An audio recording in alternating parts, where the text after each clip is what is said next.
So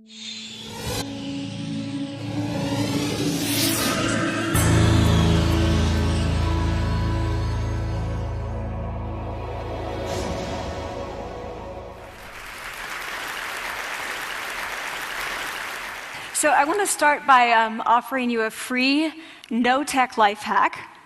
And all it requires of you is this, that you change your posture for 2 minutes. But before I give it away, I want to ask you to right now do a little audit of your body and what you're doing with your body. So how many of you are sort of making yourselves smaller? Maybe you're hunching, crossing your legs, maybe wrapping your ankles. Sometimes we hold on to our arms like this. Sometimes we spread out. I see you. So I want you to pay attention to what you're doing right now. We're going to come back to that in a few minutes, and I'm hoping that if you sort of learn to tweak this a little bit, it could significantly change the way your life unfolds. So we're really fascinated with body language, and we're particularly interested in other people's body language. You know, we're interested in, like, you know, an awkward interaction, or a smile, or a contemptuous glance, or maybe a very awkward wink, or maybe even something like a handshake. Here they are arriving at number 10, and look at this lucky policeman gets to shake hands with the President of the United States. Oh, and here comes the Prime Minister of it. No.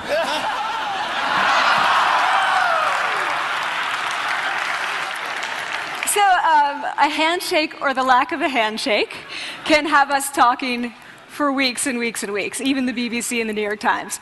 So obviously, when we think about nonverbal behavior or body language, but we call it nonverbals as social scientists, it's language. So we think about communication. When we think about communication, we think about interactions. So what is your body language communicating to me? What's mine communicating to you?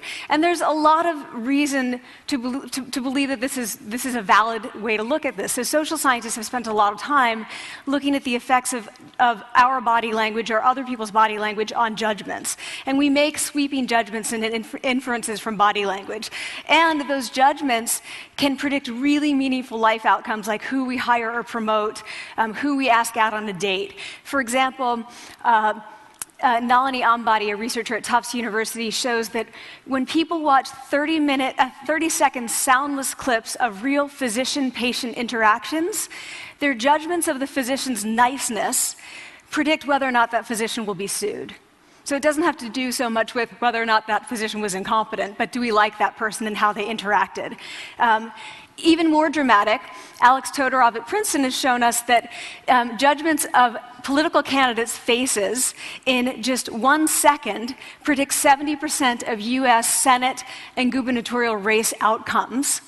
And even, let's go digital, emoticons used well in online negotiations can lead you to claim more value from that negotiation. If you use them poorly, bad idea, right? So when we think of nonverbals, we think of how we judge others, how they judge us, and what the outcomes are. We tend to forget, though, the other audience that's influenced by our nonverbals, and that's ourselves. We are also influenced by our nonverbals, our thoughts and our feelings and our physiology. So what nonverbals am I talking about? I'm a social psychologist, I study prejudice, and I teach at a competitive business school. So it was inevitable that I would become interested in power dynamics. I became especially interested in nonverbal expressions of power and dominance. And what are nonverbal expressions of power and dominance? Well, this is what they are. So in the animal kingdom, they are about expanding. So you make yourself big, you stretch out, you take up space, you're basically opening up. It's about opening up. And this is true across the animal kingdom. It's not just limited to primates, and humans do the same thing.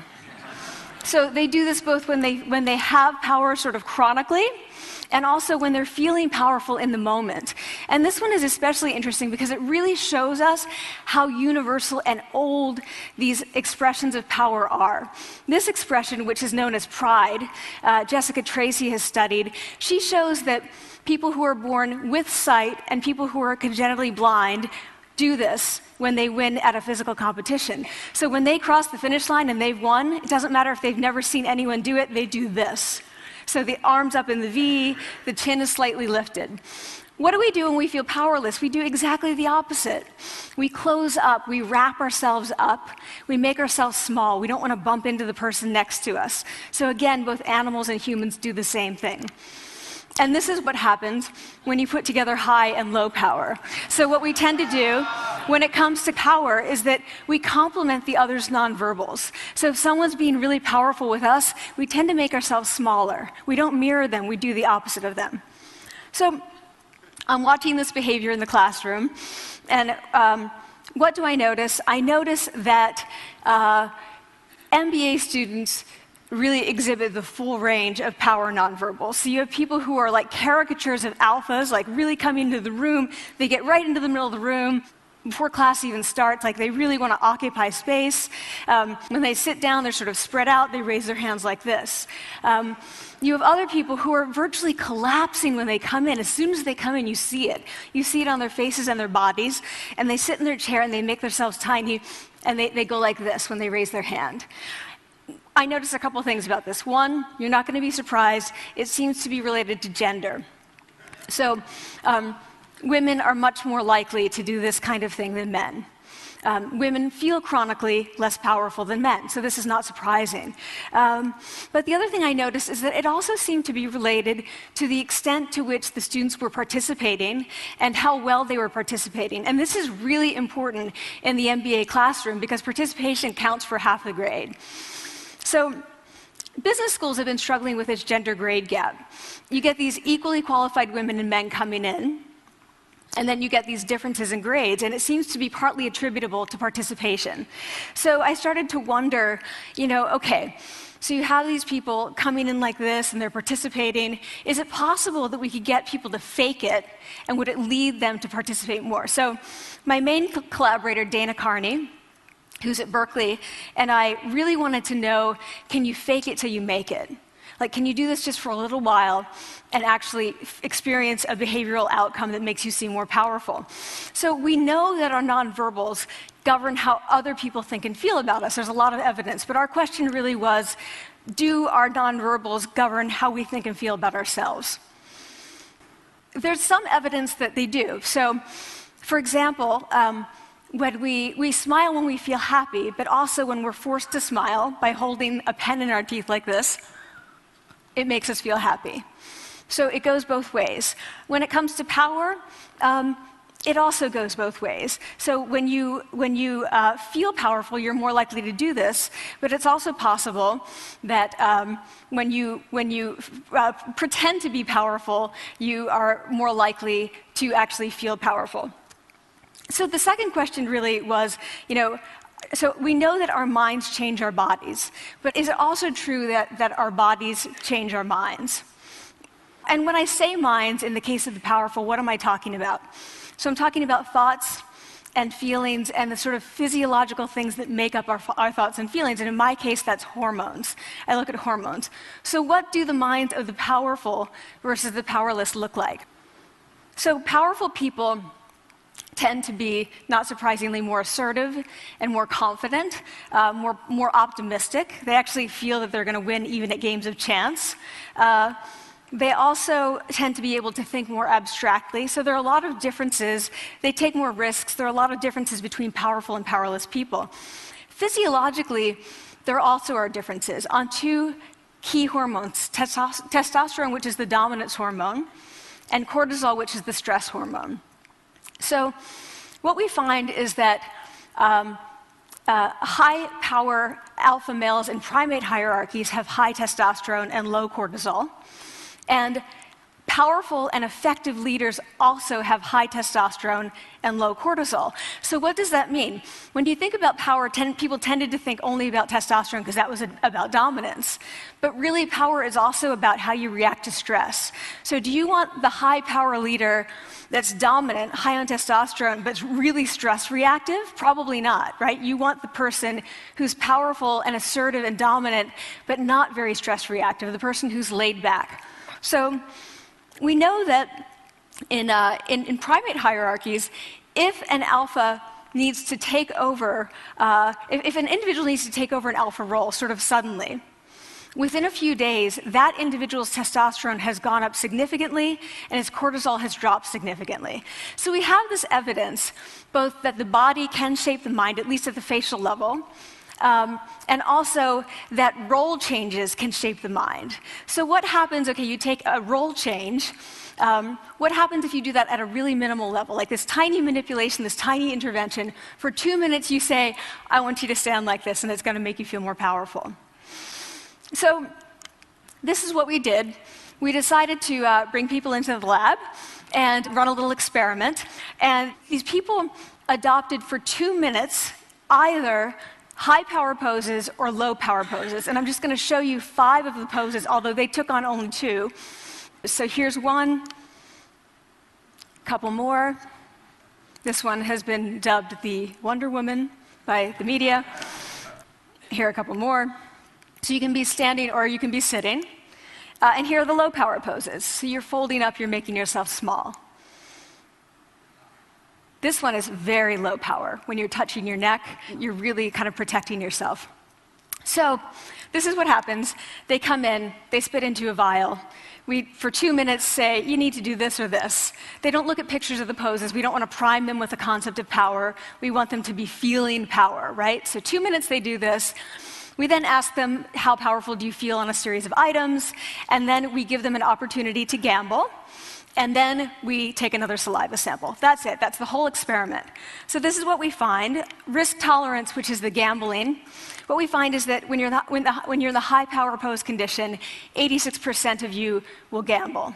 When you're in the low power pose condition, only 60%. And that's a pretty whopping significant difference. Here's what we find on testosterone. From their baseline when they come in, high power people experience about a 20% increase, and low power people experience about a 10% decrease. So again, 2 minutes and you get these changes. Here's what you get on cortisol. High power people experience about a 25% decrease, and the low power people experience about a 15% increase. So 2 minutes lead to these hormonal changes that configure your brain to basically be either assertive, confident, and comfortable, or really stress reactive, and feeling sort of shut down. And we've all had that feeling, right? So it seems that our nonverbals do govern how we think and feel about ourselves. So it's not just others, but it's also ourselves. Also, our bodies change our minds. But the next question, of course, is, can power posing for a few minutes really change your life in meaningful ways? So this is in the lab, it's this little task, it's just a couple of minutes. Where can you actually apply this, which we cared about, of course.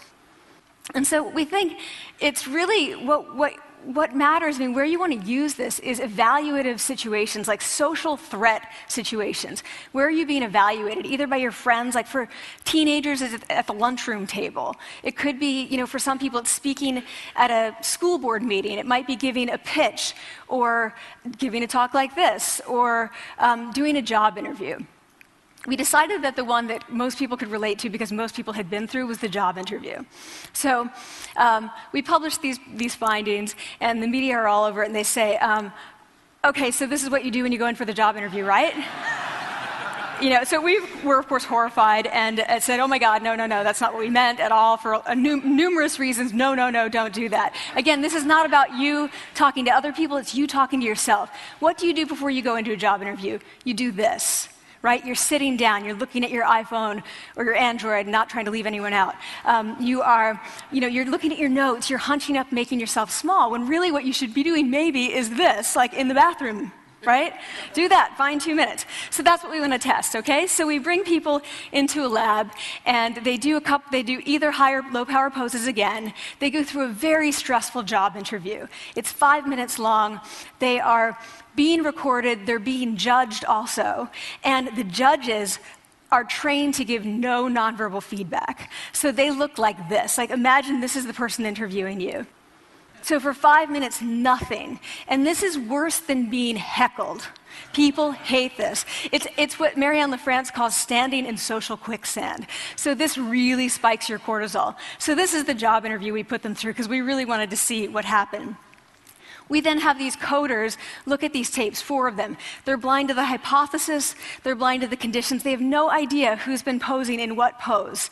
And they end up looking at these sets of tapes and they say, oh, we want to hire these people, all the high power posers. We don't want to hire these people. We also evaluate these people much more positively overall. But what's driving it? It's not about the content of the speech. It's about the presence that they're bringing to the speech. We also, because we rate them on all these variables related to sort of competence, like how well structured is the speech? How good is it? What are their qualifications? No effect on those things. This is what's affected. These kinds of things. People are bringing their true selves, basically. They're bringing themselves. They bring their ideas, but as themselves, with no, residue over them. So this is what's driving the effect or mediating the effect. So when I tell people about this, that our bodies change our minds and our minds can change our behavior and our behavior can change our outcomes, they say to me, it feels fake, right? So I said fake it till you make it. It's not me. I don't want to get there and then still feel like a fraud. I don't want to feel like an imposter. I don't want to get there only to feel like I'm not supposed to be here. And that really resonated with me because I want to tell you a little story about being an imposter and feeling like I'm not supposed to be here. When I was 19, I was in a really bad car accident. I was thrown out of a car, rolled several times. I was thrown from the car, and I woke up in a head injury rehab ward, and I had been withdrawn from college, and I learned that my IQ had dropped by 2 standard deviations, which was very traumatic. I knew my IQ because I had identified with being smart, and I had been called gifted as a child. So I'm taken out of college. I keep trying to go back. They say, you're not going to finish college. There are other things for you to do, but that's not going to work out for you. So I really struggled with this. And I have to say, having your identity taken from you, your core identity, and for me it was being smart, having that taken from you, there's nothing that leaves you feeling more powerless than that. So I felt entirely powerless. I worked and worked and worked, and I got lucky and worked and got lucky and worked. Eventually, I graduated from college. It took me 4 years longer than my peers, and I convinced someone, my angel advisor, Susan Fisk, to take me on, and so I ended up at Princeton, and I was like, I am not supposed to be here. I am an imposter.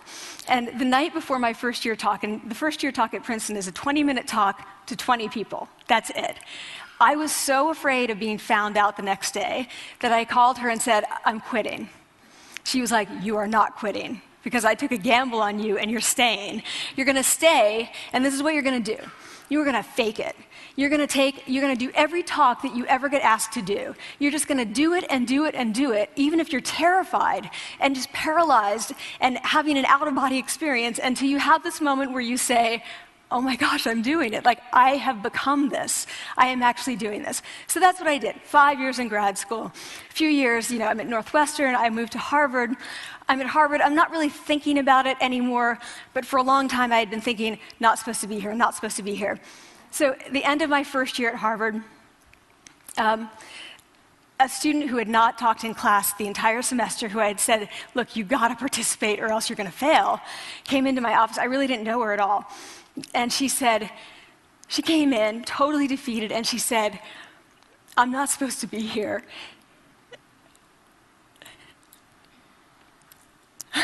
And that was the moment for me, because 2 things happened. One was that I realized, oh my gosh, I don't feel like that anymore. I don't feel that anymore, but she does, and I get that feeling. And the second was, she is supposed to be here. She can fake it, she can become it. So I was like, yes, you are. You are supposed to be here, and tomorrow you're going to fake it, you're going to make yourself powerful, and, you're going to...